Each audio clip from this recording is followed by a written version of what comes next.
What does a relationship look like between a Type 3 achiever and a Type 8 challenger? Well, let's start off by talking about a few things they have in common.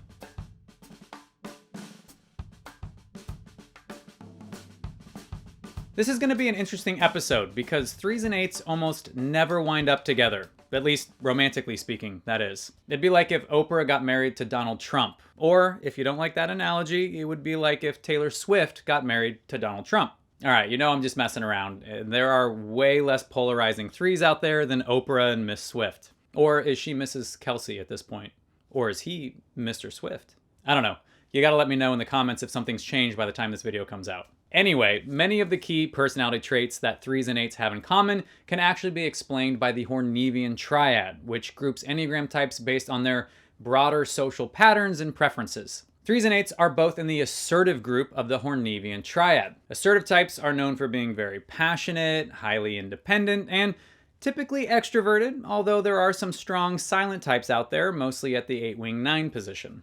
Now, another Enneagram concept that helps explain a few key similarities between 3s and 8s is their triadic pattern. 8s are in the gut or body center, which means they're primarily influenced by their instinctual reactions or the physical sensations of the body, which they then try to rationalize with the logic of the head and then pretty much ignore the emotions of the heart. 3s, on the other hand, are the impinged type of the heart center, which means that they compartmentalize their emotions so that they can stay productive with this mixture of logical thought and physical activity. If all that sounds way too confusing, then don't worry, I've got a whole separate video explaining these triads linked in the description below. But for now, it's just important to know that both 3s and 8s feel like their emotions, and especially the negative or painful ones, get in the way of their goals and ruin this image that they're trying to project out into the world. You see, average 3s just want to look attractive or admirable, and average 8s just want to look intimidating or powerful. But all those so-called weak or ineffective emotions really don't seem to advance that kind of reputation. Ironically, the healthiest version of both 3s and 8s is only unlocked after they learn to embrace the depth of their emotions, which we see in the 8s' movement of integration to the more empathetic Type 2 helper, and the 3s' movement of integration to the more modest Type 6 loyalist. Usually, this couple needs some kind of push into the heart space, like enduring a tragic loss or overcoming some intense adversity together, as that finally makes them feel safe exposing and relating to this more vulnerable, emotional side of their true selves. But I'll stop there before I make this couple any more uncomfortable, and we'll keep things moving along by zooming in on what specifically attracts the Type 3 achiever to the Type 8 challenger.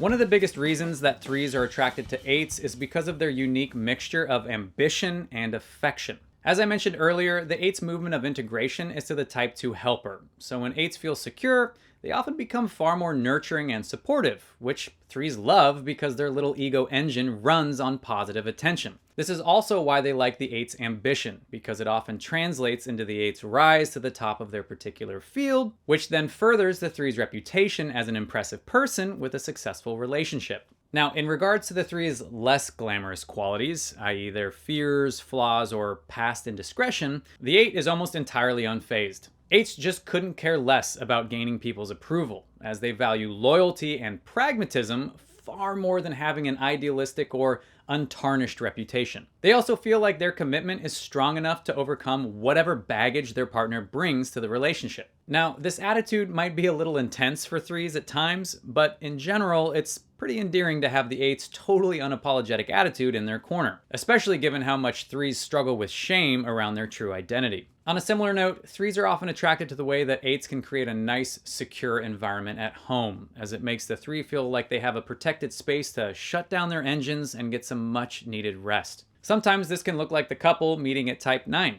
as 8s can have a 9-wing, and 3s disintegrate to 9 when they're feeling a bit stressed or insecure. On the high side though, a healthy 8 can inspire the 3 to have the confidence necessary to slow down and think about what they really want to do, rather than just doing whatever they think is going to bolster their image amongst their peers. Again, 8s don't live for external validation, so they're kind of this constant reminder to the 3 of what life could look like if they weren't so plagued by their need for approval. Alright, those are just a few things that typically attract the Type 3 achiever to the Type 8 challenger. Time now to shift gears and talk about what attracts the Type 8 challenger to the Type 3 achiever.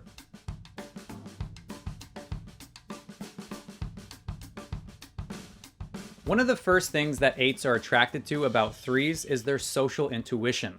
8s are kind of like a one-size-fits-all personality in that they are who they are at all times, no matter if they're at work or a child's baseball game. 3s, on the other hand, are great at being likable because they have this natural ability to sense which version of themselves you're going to find the most appealing. If you seem to like quirkiness, they'll be a little silly. If you like confidence, they'll be composed. And it's this kind of perceptive social intuition that allows the 3 to be a sort of relational translator for the more gruff and often unfiltered 8 who could use some help remaining in the good graces of their community. 3s are basically like the 8's chief of staff in that they are incredibly influential and highly autonomous, and yet they always have the best interests of their boss at heart. Now, I know some 3s out there probably just shuddered when I called the 8 their boss, while the 8 probably got a big old grin on their face. But this relationship is and has to be highly collaborative. Fortunately, healthy 8s have learned that releasing control to other capable and loving people, like the 3, is one of the most freeing and energizing experiences imaginable. Kind of on a similar note, many 8s feel like the world is a dangerous place, and so it's best to keep extremely loyal or extremely capable people close by. Now, if we take a look at the harmonic triad, which describes the way each type handles painful or traumatic situations,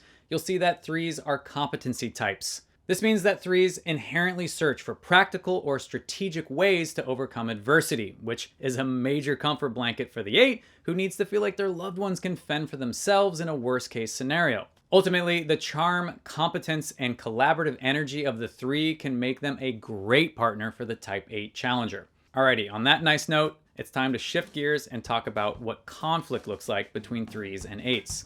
Hey there, friend.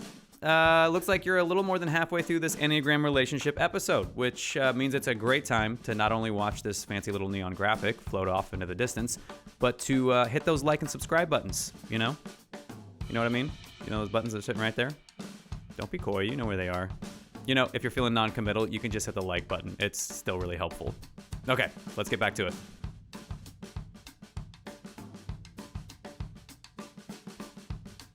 Whenever you have two highly assertive people in one relationship, like the 3 and the 8, you're gonna have plenty of conflict. The best way I've heard it described is like two tectonic plates that are pressing up against each other with so much force that they can create a stable foundation right up until one partner decides to do something that's not in perfect alignment with the other person's preferences, and then boom, that small shift creates a massive earthquake. Generally speaking, there's a pattern that creates this kind of tremor within the 3-8 relationship, and surprise, surprise, it usually starts with the 8. For one reason or another, the 8 starts to feel disconnected from the 3. Maybe because the 3 isn't fully transparent about something, or maybe they're just simply spending too much time apart from each other. Whatever the reason is, the 8 is now angry, and once they're angry, they tighten their grip on the relationship. Now the 3, who needs to feel both affirmed and independent, starts to buck against the 8's control by spending even more time away from the 8, and instead they lean into people and places that affirm their identity as an attractive and effective individual. This only makes the 8 even more upset and even more suspicious about what the 3 is up to. Now, as the 8's aggression starts to rise, the 3 starts to get worried about protecting their reputation because the 8 is starting to look fairly unstable, if not downright vindictive. Now, if the 8 goes on the offensive, they feel like they're just attacking the 3's phony image, not the 3 themselves.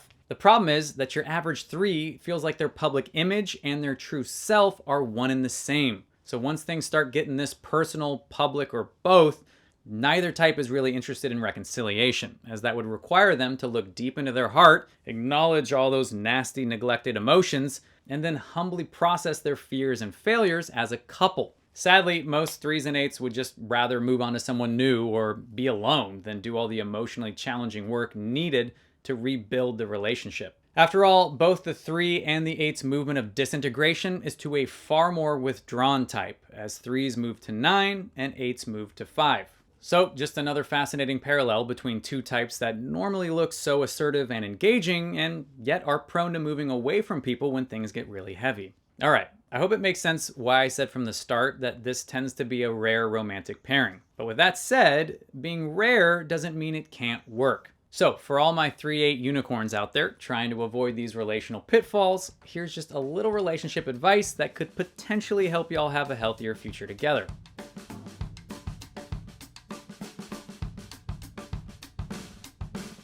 The biggest piece of advice I've got for the 3/8 couple is to make your mantra honesty and affirmation. For 3s, you're usually pretty good at affirmation, so honesty is going to be your focus within the relationship, mostly because the 8's fear of abandonment is going to make them both hypersensitive and hyper-suspicious. So no half-truths, white lies, or I would have told them if they would have asked, because all that deceptive behavior cuts deep into the 8's sensitive little heart. Now for 8s, you're usually great at being brutally honest, so affirmation is going to be your focus in the relationship, especially given the fact that 3s already wrestle with a ton of shame around their public persona, which then makes them hypersensitive to your criticism. Also, the less 3s feel admired by you, the less they're going to crave intimacy with you. And intimacy ultimately alleviates that sense of disconnection that I mentioned during the conflict section.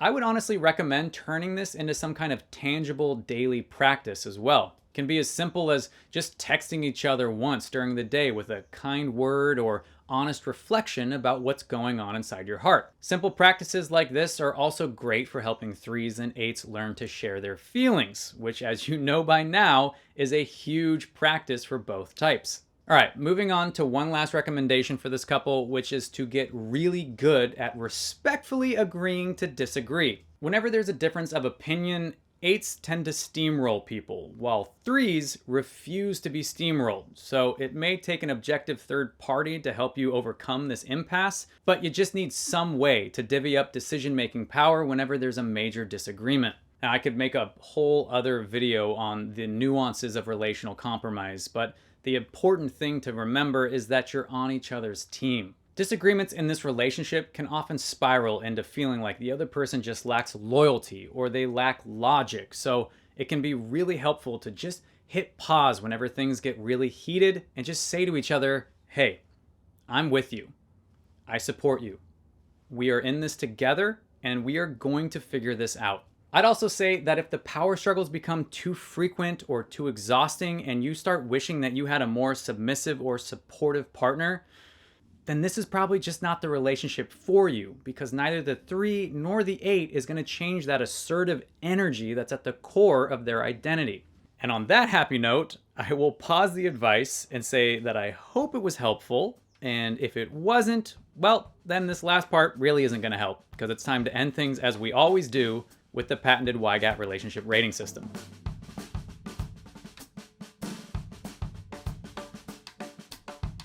First up on the YGAT relationship rating system is the spice meter. And this is certainly one of the spicier combinations out there, since you got 2 assertive types with tons of energy and plenty of pressurized emotion. So I'm gonna put them way over towards muy picante at about an 8 out of 10. Next up is the power meter. And while this is definitely a combination of 2 very capable individuals, it's almost like having too many cooks in the kitchen, which causes that high spice level that I just mentioned. So for that reason, I'm again giving them an 8 out of 10, which is still really high, but not through the roof. All right, that leaves us with the fun meter. And since this couple definitely doesn't slow down long enough to read books by the fire, I've got to put them at least past the halfway point here. But since this couple is usually far more fixated on their career growth rather than any kind of carefree shenanigans, I'm only going to put them at about a 6 or a 7, since all that hard work will likely keep the extreme fun in check. All right, there you have it, folks. The Enneagram 3/8 pairing. A hot and spicy, hard-working, energetic couple that is going to have one hell of an adventure trying to harness all that big boss energy under one roof. And you 3/8 couples gotta let me know how that's going in the comment section below. That's a wrap on this Enneagram relationship episode for the Type 3 Achiever with a Type 8 Challenger. If you're shutting it down here, then I will say thank you so much for watching. I really hope you enjoyed it, and if you did, then please do me a favor and hit those like and subscribe buttons for me on your way out. But hey, if you're sticking around for more Enneagram goodness, then I have got plenty of relationship-themed content for you to choose from right here, as well as some more lighthearted content if you need a break. Take your pick.